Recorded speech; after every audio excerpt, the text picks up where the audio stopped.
Okay, and welcome to tonight's campfire. Yeah, for once we're going to take a little bit of a different change of direction. We've spent a lot of time sitting in the corners with the coaches. We've had plenty of boxers with vast experience come on and tell us all about what it's like to be in the ring, what they've achieved. But tonight we're going to have a look at the third man in the middle of the ring there, and we're pleased to have Geoff Cannell in with us tonight to tell us his journey through boxing. Welcome, Geoff. How are you? Yeah, I'm fine, thank you, Ivan. Good, yeah. So let's go back. Most referees don't box, or judges don't box, so because you don't know nothing. That's what we hear on a regular basis. But tell us how you got into boxing. No, I started boxing when I was about 11. My dad got me into it. My dad originally started Folkestone Boxing Club many years ago. So I was always brought up around boxing. My dad was refereeing at the time when I was like a young kid. Yeah, so I boxed for Folkestone. Had 25 bouts, lost 3. I was in and out of boxing for a little while. I was doing my, like usual do. I was doing my exams and went back to boxing. Stopped a little while. I'd done my coaching course a long time ago when I was about 19. And then I carried on boxing. And then I got to about 25, I packed up completely. And at 27, at age 27, my dad was, like I say, my dad was an England major panel referee at the time. And I fancied having a go at the judging. So I'd done a whole year, so 27, so 25 years ago, I started judging. I've done a whole year of judging in Kent and around Kent for a whole season. Then took my referee's course, which was quite a bit of a daunting thing to start with, because they just literally throw you straight in. Loved it, and been refereeing ever since. So from the age of about 28, I've been refereeing. Right. Enjoy every bit about refereeing. Can't, if I could get out refereeing most evenings, I would. But as you know, we can't at the moment. And if I can, I will do as many shows as I can. Kent, Southern Counties, England, and whoever really. Okay, so go all the way back to your boxing days and that. Would you have ever thought you'd ended up as a referee? No, I because like say I boxed, and I did do a couple of years of coaching. I enjoyed that, but it was too much for me personally. It was way too much commitment. I mean, I love boxing, but coaches give a lot more than what we do as officials, and I couldn't give as much time to the sport as what a coach needs to. And like I say, my dad was already a ref, and he did say to me, "Listen, why don't you come and do some judging?" And I just basically went from there onwards, to be honest. So it was quite. I enjoyed it. I still enjoy it now. So. I remember, I'm showing me age now, I remember your dad actually refereeing. I've actually got something written down somewhere where he was refereeing one of my contests. Really? Yeah, few of mine as well. Pardon? Few of mine as well, yeah. So, going back in the day. Yeah, so, I mean, my father took the same sort of approach. He'd done a bit of boxing, he went into coaching and then went into refereeing. He didn't leave it until later in his life, and I think he wished he'd have took it up really early. Yeah. So what is it about refereeing? Judging, I really couldn't myself. I don't think I could sit there all night and be a judge. So I take my hat off to everyone who does that. Yeah, you have to. I mean, you have to be a judge. You have to be a judge before you can be a referee. Yeah. And we don't just throw anyone in as a judge. And they are trained. They do sit alongside experienced officials before we put them out. So the judging. I mean, I do a lot more judging when I go abroad, and do a lot of tournaments abroad. As an official, you do more judging than you actually ref. Whereas, like locally, I ref more than I judge. Yeah. So over the course of the year, I will do pretty much 50-50 of both. Because when I'm abroad, if I'm away for 2 weeks, I'll be judging pretty every day. God knows how many bouts, and might only referee once in the day. So my judging, I catch up with my judging when I'm away rather than when I'm at home. Going back to that point, going to internationals myself, then that must be a real big pressure point to just get that one go. You got one go to get it right. You don't know who you're going to be reffing, type of thing. No, we're a lot of always pressure on you on that moment. Yeah, but like I say, we build up in stages. Like I say, when I started off at Kent, you start off at the grade C and just work your way through grade C, then grade B, England major panel, IEBA 1-star, 2-star, 3-star, WSB as well. So you're not just thrown in at the deep end. You are brought along, critiqued on a regular basis by experienced officials. My dad was the biggest critic to me because he was he was an England major panel referee. He used to pull me up constantly. How I used to ref, judge. I've had people like Mick Budden help me out along the way, Geo, Danny McFarlane, all these people that have had a lot of experience. So I've taken advice off them and learned off them basically, as well as obviously, learned myself as in the process. So, what's the best bout you've refereed? Oh God, I've had some real tough bouts. One of the best, I suppose, one it does stick out was I've done the Asian Games a couple of years ago. In Jakarta in Indonesia, and I had Uzbekistan versus Kazakhstan at 75 kilograms, and that was a proper, really, really tough bout. Kept me on my toes. Those sort of ones that you sort of come back and think, God, am I doing everything all right? Stand back in the ring, because you, as a referee, you come back to the corner and you start picking up on, have you done everything right? But that was kept me on my toes, and I sort of really enjoyed that one. Good. Yeah. So let's go through then. So you've obviously done all the basic tournaments that are run in this country. So so where have you been? What sort of tournaments have you done around the world? Oh God. Well, I've started tournaments. It's like, like I say, my it's like everything. My original aim was when I started refereeing at Kent. Wanted to do the Kent finals. Then I went on to the Southern Counties, and then it was the Southern Counties finals. And then I got my first England. To be honest, I'd done my England major panel exam, and I failed it the first time. Actually failed my exam the first time, and went back a couple of months later and passed it.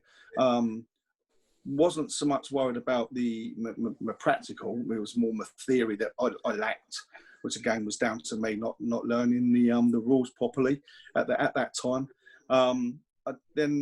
So from England, I'd done a lot of internationals: England, Scotland, England, Ireland, Sweden. Done a lot of dual matches. And then it was a case of then from the 1-star, which got me travelling all over the world.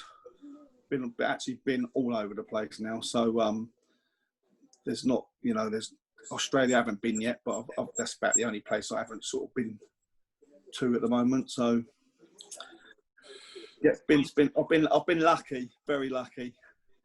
So when you looked at the major tournaments coming in, and you see the Commonwealth Games going to Birmingham, yep. I suppose your face dropped a little bit, did you? Not at all. No, no, because the Commonwealth Games is still a massive.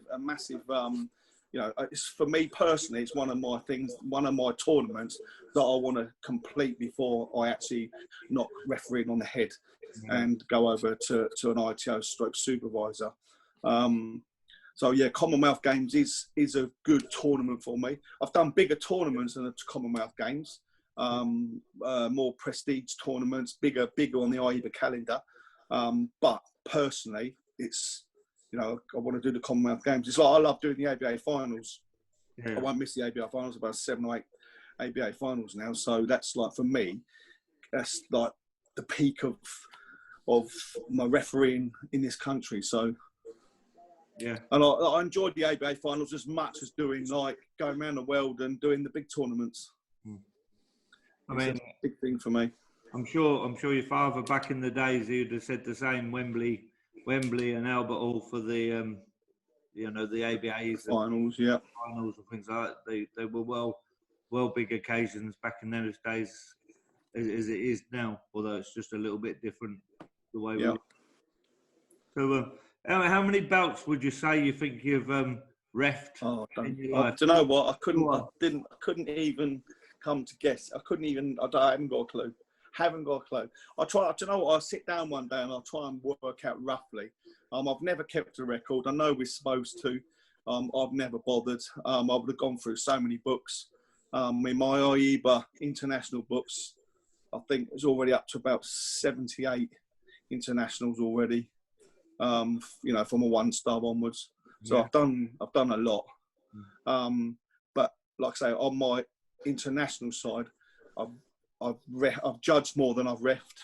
But as everyone knows, I still do all the local shows. That's where I've learned my craft from, and that's where I come back to. So I still do the little bouts as well as the big ones.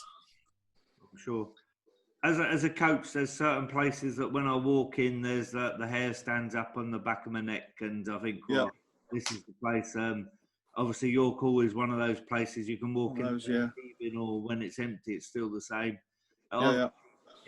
For myself, coming from Cambridge, the Guildhall always used to be a special place to myself, and different places like that around, and obviously over in Ireland, and the main hall in Dublin is always a. Yeah, I've reffed over there one. I remember the first time I ever went there, it just like I felt as cold and everything. I thought, blimey, felt all the ghosts come out to get me there. But it's a fan. Those fan. Where does that set you? Where's the place that you go where you get that type of feeling ever? It's not really the place. It is the actual venue, the actual boxing itself. But for me, I love the ABA finals. Can't help, I've done World Championships, I've done Asian Games, I've done a lot of big tournaments, but the ABA finals, doesn't matter where it is, I love that day. I love the build up to it.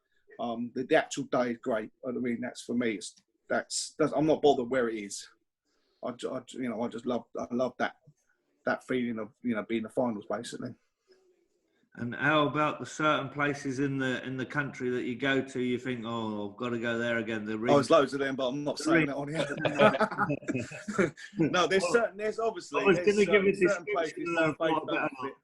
Sorry. I was going to give you a description of one, but then I thought I better not. But yeah, there's certain places. It's like everything. I'm not everyone's cup of tea. I'm the referee, and I've dished out a lot of warnings. I've disqualified people. As a referee, you got to take that. You're not always liked by crowds and coaches and boxers. So, but we've all got a job to do in the sport. So, that's very interesting. So, moving forward, then, where would you like to see your career pan out now? Me personally, I mean, I'm waiting on this month. Hopefully, we are being told that the appointments are coming out for the American qualifiers, Olympic qualifiers, and then it's the World Championships. We still don't know where they're going to be, but there's two appointments due out this month. I'm hoping to get one of them, to be honest. And I literally take one step at a time. So if I get one of the Olympic qualifiers, then if I get the World Championships as a bonus, the next one after that is obviously the ultimate, which will be Tokyo. So that's my ultimate. Then, like you said, go do the Commonwealths.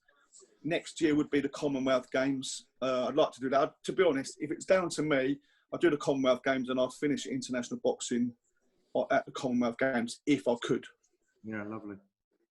As a referee, but then carry on as an ITO. I've been told I'm actually still allowed to ref in England, but just not internationally, which suits me. Yeah. Ken will be grateful for that decision. Yeah. Oh, I love domestic boxing. Just like I'd go Thursday, Friday, Saturday. Don't really like Sundays, but if I have to do on a Sunday, then I would. To help someone out or something, but we all love to watch a YouTube clip where the ref gets hit. Have you ever been hit? Yeah. Yes. Someone said that to me once. My nephew said that to me a few years back. He said exactly the same. Have you ever been? And I went, no, never. And strike me dead very next week. I think it was in Southern Counties. Sean, I think you might have been there actually. I leant in to say like break, and one of the lads caught me on the chin. It was a Southern Counties show down in Gospel. That's the first time I've been. But it's the first time I've ever been here. It caught me on the jaw as well. Actually, I had a bit of a sore jaw the next day. How heavy was almost a standing 8? I'm glad I wasn't hit by a super heavyweight because I think they would have smacked me straight on the arse. But how big was he? What weight were they? They were only little as well. Thank Christ. Legs still went a bit. Yeah. No, but next day I still out my jaw. Still, I felt my jaw go. So leaning in too close. You learn from your mistakes. Geoff, what about nerves? Do you ever get any nerves? Like a bit like a boxer does. Used to. I used to all the time. Like I say, I started off, and it's come down to confidence again. Yeah. My very first Kent finals, nervous. My very first Southern Counties, really nervous. When I'd done the first ABAs up in, I think it was near Colchester way, something like that.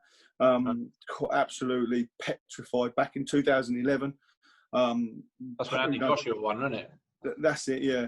I ref Charlie Edwards about that evening, but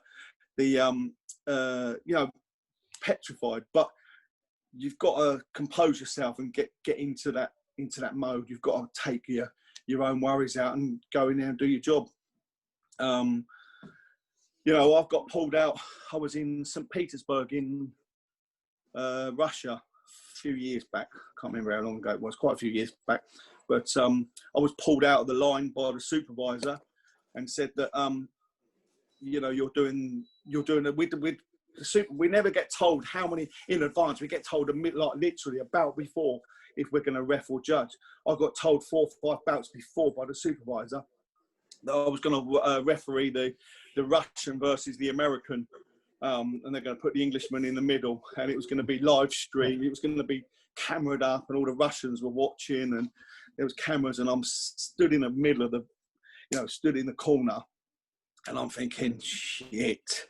Do you know what I mean? This is like, I could really make a balls up of this, or it could go, boxers, a referee could spoil a bout, keep interrupting. But at the same time, boxers can spoil the bouts if they're holding, coming in, and you don't pick them up. It's a really fine line. So I stood there, and my legs were sort of shaking a little bit, and I just had to take a deep breath and think, well, I'm in here for a reason. They want me to do this bout. You have to have a certain amount of confidence to be able to, do those sort of bouts. Which I took a deep breath and basically just got on with it. Thankfully, it was a nice bout to do. It was quite easy. So, you sort of walk out there going like, thank God for that. Do you know what I mean? But, it was good. So, but big occasions. Yeah, obviously finals or obviously, big international finals. You have to sort of step up to the mark then. But you can't doubt yourself. But have you ever actually come out from a bout and gone, I really got a few things wrong there? Yeah, loads of times. Yeah, I mean, obviously I don't want examples or dates or anything like that. Go back in the archives, but can you give us an example? As I was coming up, as I was learning how to ref, I've done loads of mistakes. We all do. I'm very critical of myself. I could, if I miss something, I know that the R&J evaluators have picked it up. So I already sort of like say, well, I missed that, so that I'm very self-aware of what I've done. If I want to be correct. So I do very picky on myself, basically. So I know if I've made a mistake or I said something wrong or stood the wrong way, but yeah. No, so what does that look like, Geoff? So if let's say you've in your head you've gone, I've made a couple of mistakes there. So what does the actual evaluation process look like? It's very rarely nowadays, Adam. I'm sorry. 20 years ago, of course, I'm talking. Yeah. What does that look like when you come out the ring? What does that evaluation process look like? well, we have to sit next to we have two evaluators, one for the judges and one for the referees, and they're both the evaluators at IEBA level, all experienced, ex-3 stars, have been and seen it and done it. So, you know, they know what they're talking about. And they don't pick you to bits. They pick your good bits and they pick your bad bits. And they expect you to improve the next time you go out. And, you know, you've got to be open-minded. You've just got to keep, it's constant learning, you know. Like I said, I think we said the other day that I think that we need more evaluators at all championships over this country to constantly keep an eye on the referees and judges to make sure that they're doing the job properly. You know, like I said, I've said previously that when I've evaluated at Southern Counties finals, I find that the judging and the referees have stepped up to the mark. We're getting the right decisions.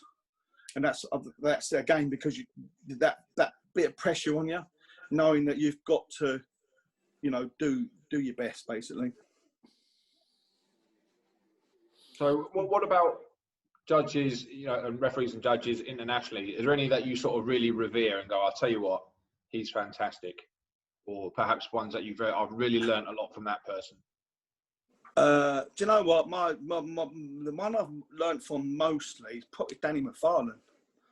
From our country, he's like a previous, you know, 3-star, done the Olympics, done everything basically. I mean, he was bang on the money when he reffed and judged. So I listened to what he had to say because he was, you know, he was around it in it a few years back. Yeah, Geo's gave me some tips previously when I was a 1-star and he was a 3-star. He gave me a few tips. There isn't no one worldwide I'd sort of like, you know, I can walk into a room when we all meet up as an R&J and there's 30, 35 of us and I look around and I think, yeah, there's 4 or 5 really top referees over there, you know, 10 maybe. The rest are, you know, okay, sort of, so to speak, you know. Shouldn't say that really, should I? The rest are brilliant. They're all brilliant. Okay. No, they're all brilliant.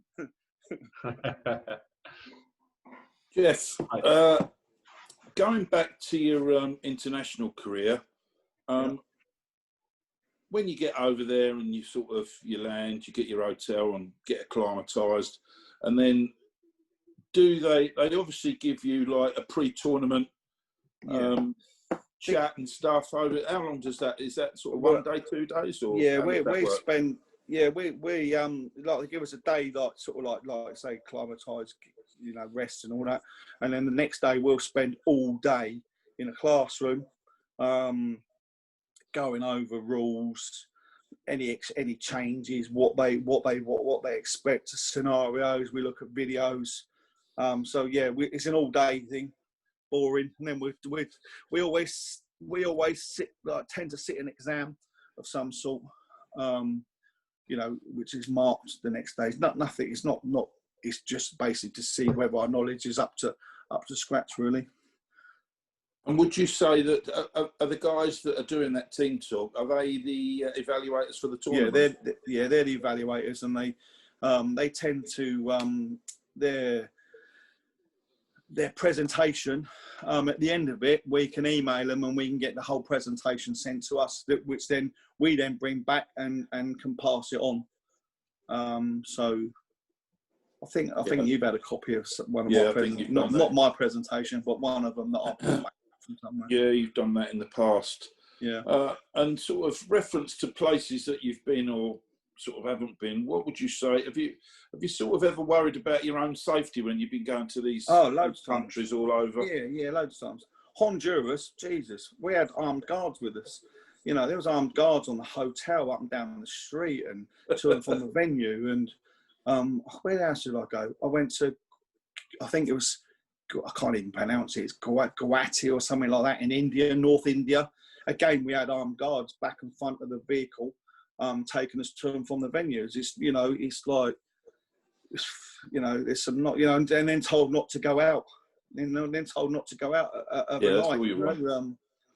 Yeah. So would you say that? So obviously, alongside the Olympics or whatever.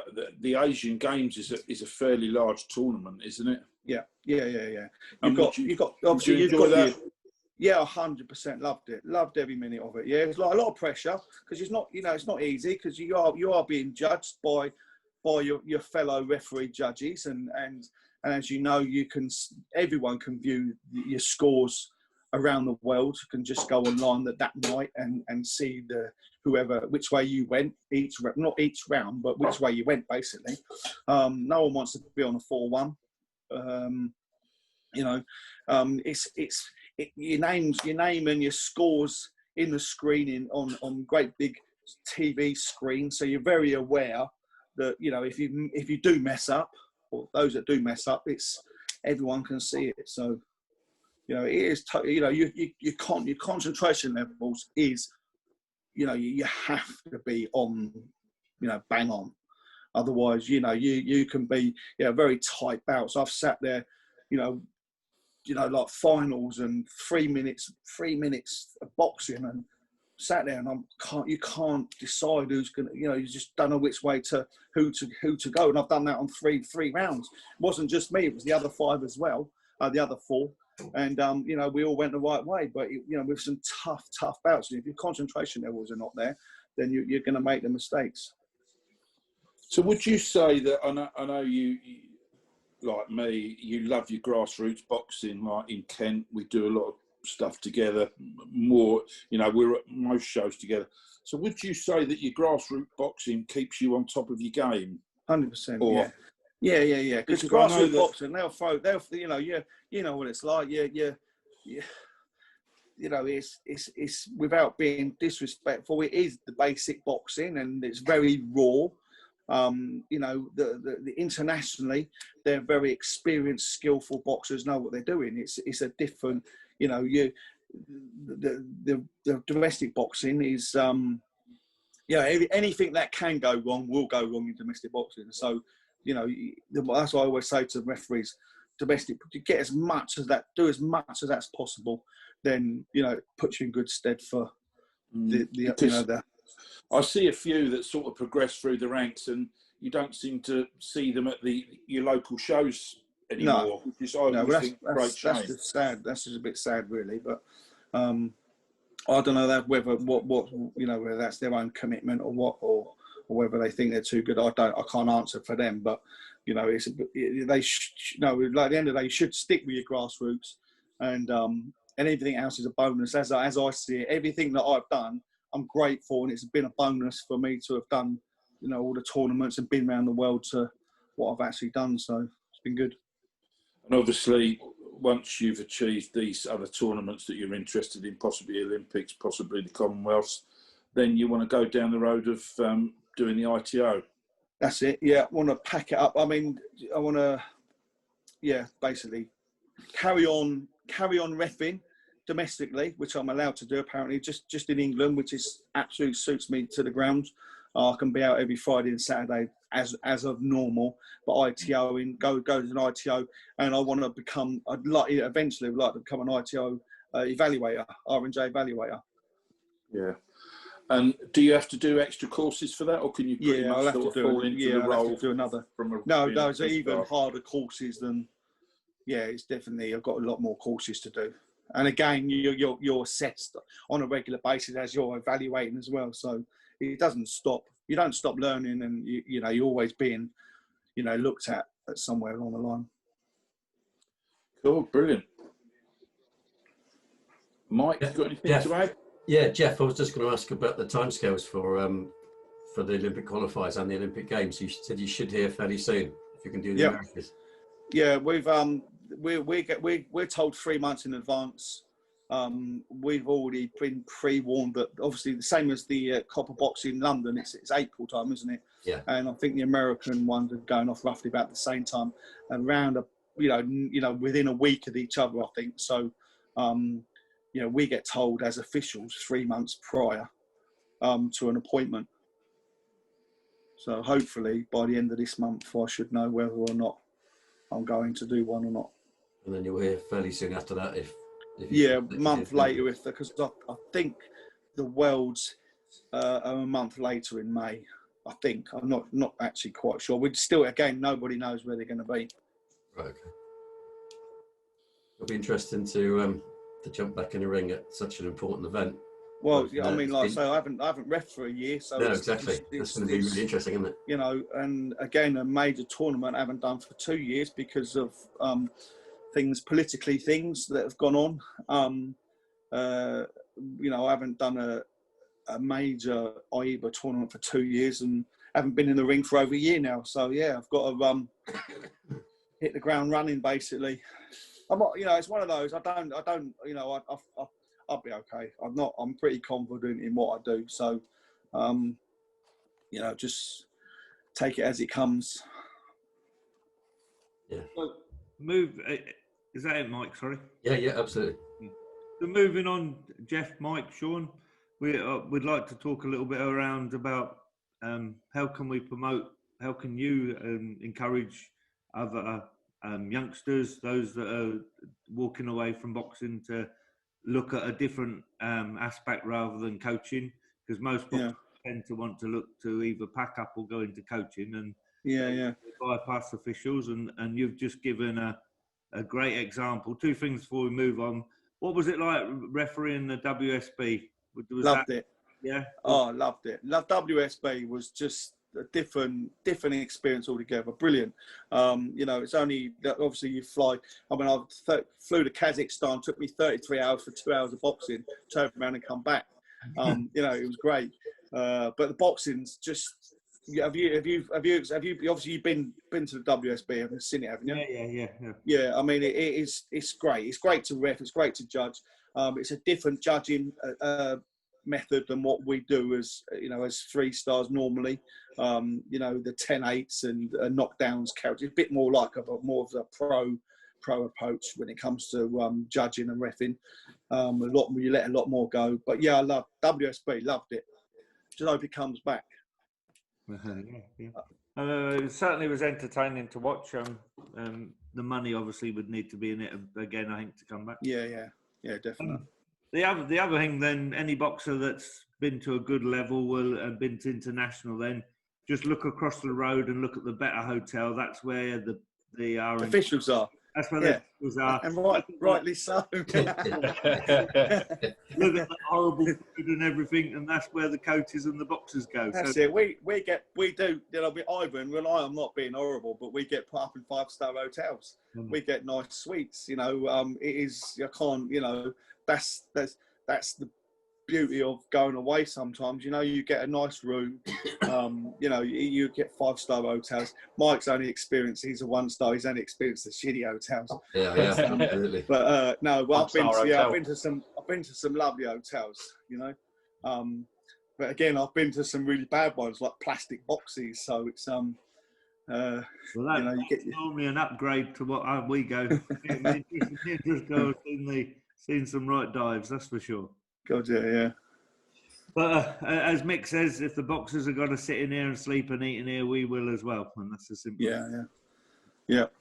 Obviously, a lot of it helps who your roommate is, and if you're well looked after. Who have you room with then? Well, you snore. Oh, yeah. I won't say what you do then. Moving swiftly on. Yeah, very swiftly. If we were looking to encourage a young former athlete just finishing, or even someone who's looking to come into refereeing and judging, what would you be saying to them? I mean, there is no sort of pathway for people to come in. You know, it is literally us or people coming to us as, you know, to come as a referee and a judge. Most people want a referee, just want to judge. I want a referee. And then obviously explain they've got to do a judge's course. They've got to be a judge for a whole year, and they've got to be a pretty good standard judge to come in and then do their referee's course. I've taken good judges and they've passed their referee's course. And then prior to them throwing them straight into the ring, I will meet up with them and we do some. I'll go to a club and get some sparring done and put them in as a referee, and to do about like properly. I've had people then tell me that's not for me. it's a different. Once you get, it's okay doing the exam and thinking, yeah, I want to do it. But when you're standing in the middle, and now that is all those rules and regulations are placed on your head, people just think, oh my God, you know what I mean? It's like, I don't want to do it. And others take it along and come along, and hopefully you can have someone like me alongside of them and bring them along. You know, I'm sure Mike does the same for his referees down at his end. You know, if you just encourage other people to come along, but getting people into the sport to do the job, I don't know where we go from here, because, like I say, me as a referee, if that boxer leaves, I wouldn't know whether he's left the sport or not. It's down, obviously, the coaches know. You know, I don't know how we're going to get more officials in to the sport. Do you think it'd be a good idea not to take? A lot of kids start to, as they're boxing, they start to do a bit of coaching. You know, that's yeah. Is there some process that we could actually get some of these athletes that we've got having a day doing a bit of R&J? Yeah, definitely. Yeah, I mean, like I say, I'm more than happy to come along to some of your training sessions, your box camps. Bring some judges slips along. We can do scenarios. We can spend, whatever. Obviously, it fits into your program. Obviously, your program is to get them trained up for whatever. But if you can squeeze an hour in, we could probably put some of your boxers through as judges, and then get them to have a little go at refereeing, so to see both sides of what we're looking for and what they're expected to be doing, really. I think as well, Geoff, with what's going on now, I mean, look what we're doing now. We're doing a Zoom call. There's no reason as well why you can't have that sort of education going on a Zoom call. So it's almost like, right, everybody watch this bout. We're all watching the bout during the Zoom call. And then after the round, you come on and, right, what did you have? You had it red, you had it blue, why, blah, blah, blah. Which is basically how we've done like a lot of our seminars. We sit there and watch a bout, and where there's a new rule. There was a lot of new rule changes 5 or 6 years ago. I think when we had to join with AIBA and all that, there's a hell of a lot of new rule changes then. So we was doing a lot of what you just said then, just like watching videos and having to come up with who's won. But I think a lot of people are scared to sort of make that call in case they feel a bit stupid about it, Whereas I think rather than just go, well, I thought that because of that, but not many people want to put themselves out, really, do they? And Mike, when did you box originally, Mike, or what did you do? I mean, what was your road into being an official? Yeah, similar to Geoff, really.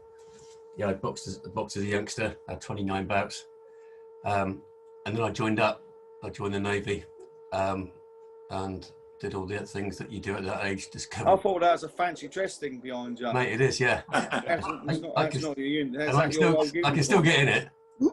No, I can't. And then you discover women and alcohol, don't you, for a few years, and then got back into the boxing again a few years later as a coach, and I'm still level 2 coach now, still coach regularly in the gym. And I got into judging, refereeing, because we needed more people in this area. So I just did it to help out, really. And now you're lumbered with it. Absolutely, yeah. I really got bitten by it. Absolutely love it. Yeah, really like it. It was tough down this area to get a lot of support. I mean, I was a referee, judge for 2 years, and a referee for a year before I even knew there was different grades. I had no idea at all. I asked why can't I do a Western Counties final, and they said, well, you need to be a grade B. And I had to ask what that was. Nobody had ever told me that. Yeah, well, you are a couple of years beyond down Cornwall way, aren't you? No, mate, exactly, and that's it. No, but maybe a bit longer than that, really, isn't it? Yeah, I'm one of those that can read. But then, like, obviously, there's food for thought there, isn't there? Maybe the people that are coming through aren't aware of what they can achieve. Yeah, absolutely. I mean, I would sort of, from knowing what I know now, I mean, if you was to say to some of these young boxers, well, you could potentially do this, and this if you put your mind to it. But if, once you pack up boxing, it's you can coach and stuff like that, but I think the world is your oyster as an official. You can just go anywhere if you put the work in. If you want to, yeah. Yeah, I mean, I agree, Sean. I think if you'd have told Geoff's story, Yeah, absolutely, then they'd be really interested. For me, I just started. I was refereeing, didn't start till my mid-40s. So I think you and I did our eighth grade together. We didn't did, absolutely, yeah. Yes, and Geoff was one of the evaluators. Yeah, that's right. Yeah. So it was his fault. Oh, that's Haringey, wasn't it? Yeah. Yeah, that's it. Yeah. But I think there's scope, but I don't think there's enough information that comes out of EB for possibly officials to sort of crack on and want to get involved. I mean, I think I made it my place to find out.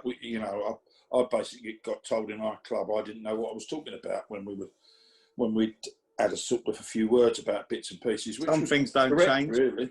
No, exactly right. But I made it my place, and I think I come and found you to what went on. And I think your dad and Lou Stamp. It might have been your dad and Mick Budden to start with, and then Lou Stamp done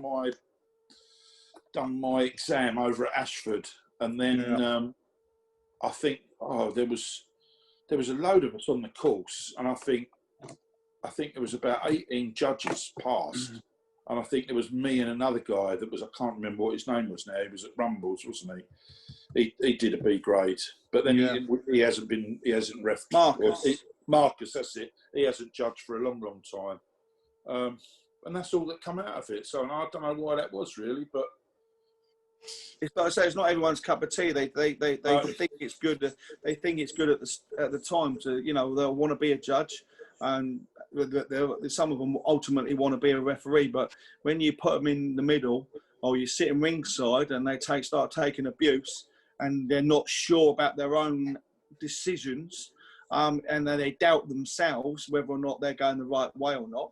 I think that scares a lot of people. Yeah, I think England boxing could do more on the officiating side of things. Maybe produce some sort of information about, here's your opportunities. You could do this, you could do that. I mean, here's your unpaid opportunities in the sport. Well, yeah, there is that. But there is quite a bit coming out. There's a lot of work being done in the last year, really. So there will be something it will come out fairly soon, and it clearly lays out exactly what the progression is from from when you if you pass your grade C judges exam, what's next? Do a year, X number of bouts, and then you can become a grade B judge, or you can become a grade C referee, or you can become a grade C supervisor. And then from B to A explains how everything works then. So at least people they'll understand exactly. And this is that stuff you've been working on, isn't it? It is, absolutely. Yeah. So it'll be, I think hopefully it should improve. At our sort of grassroots boxing in Kent, we've got a few people that are becoming interested. We've got a few female coaches that are becoming interested and want to do the course. So, I think for a female official, there's some big opportunities to be had, for those, because they're few and far between. I think still. I also don't think you need to have boxed to be a good judge. I don't think it's I'm not being put in one spanner. I'll tell you what, Mike. I think you need to have boxed to be a good referee. I agree with that. As a judge, I've in my experience, of people that haven't boxed as judges tend to see it very. They don't, because they've not boxed. They do see red and blue. Yeah, they don't see all the other bits that go on like what we do. But to progress as a referee, you do need that understanding of what it takes to for boxers and to just get in that ring. Judges, I think anyone, without being rude, I think anyone could be a judge. We could teach people to be judges if they've got that passion that they want to sit there overnight and watch boxing for a couple of hours. Yeah, no, agree. And that's exactly what I was going to say. You need to be, I think if you've boxed, you become a better referee, but I don't think it's necessary for a judge, you know, because you come in with preconceived ideas. Yeah. I never boxed, so obviously that goes in my judging. Yeah. But I mean, to be fair, it's one of those things that, you know, and I can say this sort of from my heart, I wish I was involved in it years ago. I was quite a good standard football referee, and then I had a problem with one of my legs. But you know, this far outweighs anything else that I've done in the past. We can get you fit for 12 weeks and get you an unlicensed belt, Sean. Yeah, we won't worry too much about that, Geoff. Well, I think we could sell quite a few tickets here. Right, can someone set up this thing up for us? Yeah, anyway, moving swiftly on. Yeah, Geoff, from an R&J's perspective, what advice would you give for coaches? Because coaches often say, I ain't got time to do an officiating. Yeah, they haven't. Yeah. Which a lot of them don't. I mean, I've done the same. I said I ain't got time. But what if they were to delve into one part, if they were allowed to? What sort of part of officiating would you get them to understand more of to make them better coaches? What a correct blow is. Okay. Scoring blow. You know, it's like anything. Coaches, you know, you all play. Everyone plays a part. The coaches put massive amounts of time, that Monday right through to Saturdays and Sundays to get these boxers up. But you need. I think we've touched on this previously. Whereas I feel that all coaches from a level 1 should do a basic exam with regards to rules. Understand, what we're looking for, the etiquette of box, of ringside and that. We don't teach boxers to, a boxer comes in with his head and the referee pulls him up. We don't teach them to come in with their head. We don't teach them to slap. It's those sort of things that, you can't have a go at the referee. If I've stopped the bout and cautioned your boxer 4 or 5 times because he keeps slapping, don't moan at me because I've just dished out a warning. It's that sort of education needs to be broken down again with regards to the coaching and officiating, which again I'm quite happy to come along, but it's not down for me to change the way the level 1 and level 2's coaching is all set out, is it?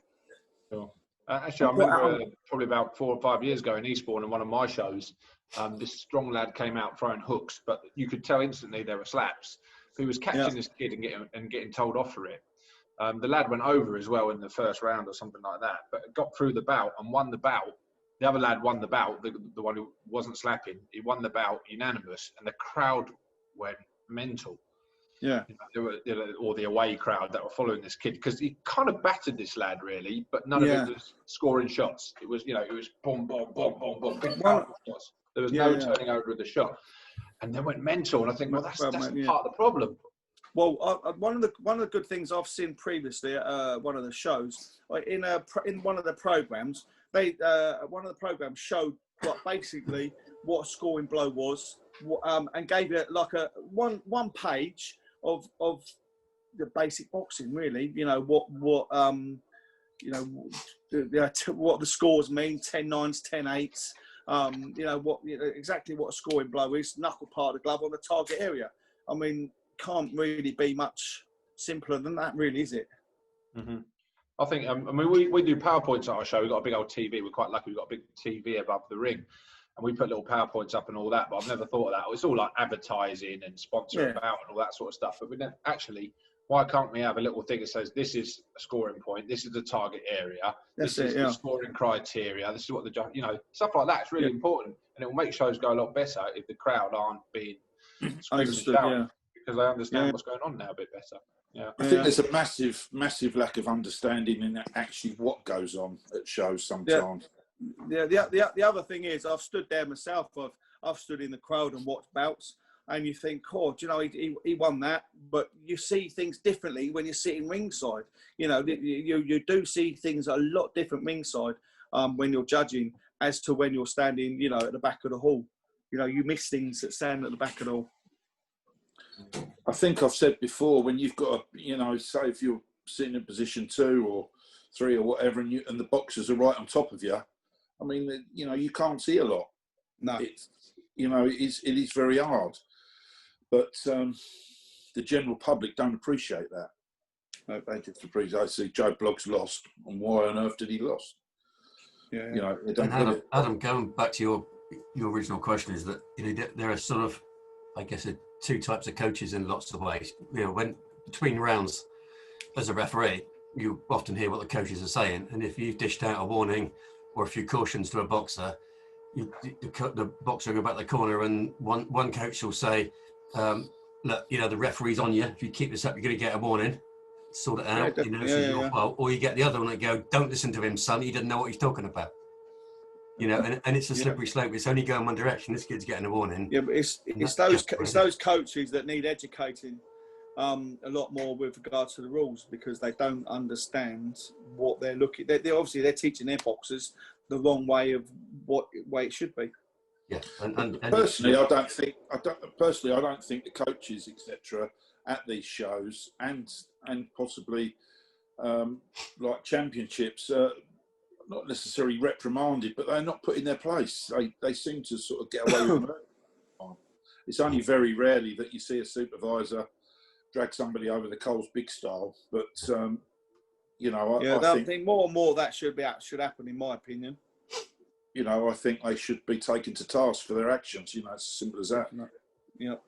You know, because they're not teaching their boxer that, you know, what's right and what's wrong, are they? If they go off swearing willy-nilly and this, that and the other, all the officials, including the top table, you know, what good does that do anybody? None.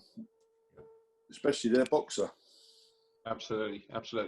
And on that, chaps, thanks very much for your time. Geoff, thanks for your open and honesty, mate, and your recounting all your years of experience, and a few tongue-in-cheek moments as well. We appreciate them.